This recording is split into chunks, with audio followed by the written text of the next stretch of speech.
pag-asa ng bagong Tignan niyo po ang record ng ating mga kandidato.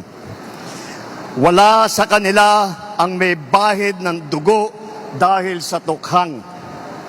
Wala sa kanilang kasabwat sa pagbulsa ng sako-sakong pera, pinagsamantalaan ang krisis ng pandemya, pinabayaan ang ating mga kababayan na magkasakit at mamatay.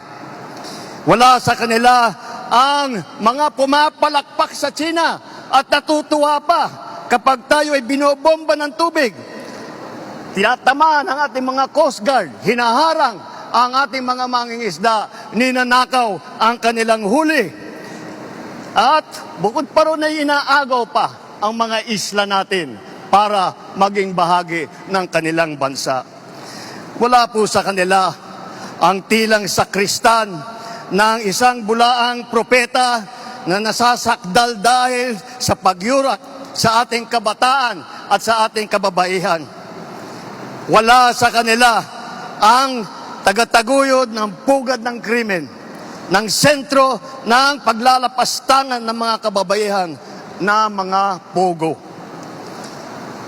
Tayo ngayon ay nasa sangandaan ng ating paglalakbay bilang isang malayang bansa.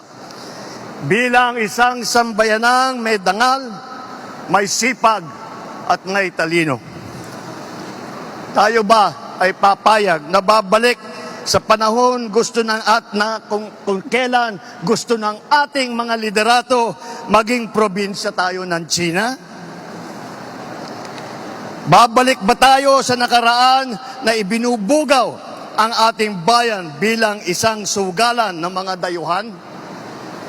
Nais ba natin bumalik sa landas na umaapaw sa dugo ng mga inosenteng mga bata na inagaw sa kanilang mga anak, mga ina, kinuha sa kanilang mga tahanan at inagaw ang kanilang kinabukasan? Walang nagnanais na Pilipino na mabalik tayo sa ganyang klaseng pagpatakbo. Kaya naman, pakakatiyak po kayo na kapag ang ating mga kandidato ay naluklok sa Senado at sila ay nagsimula ng kanilang trabaho, asahan po ninyo na sila po ay hindi makikihalo, hindi makikilahok sa ganyang bagay na ating iniwanan na at na ayaw balikan.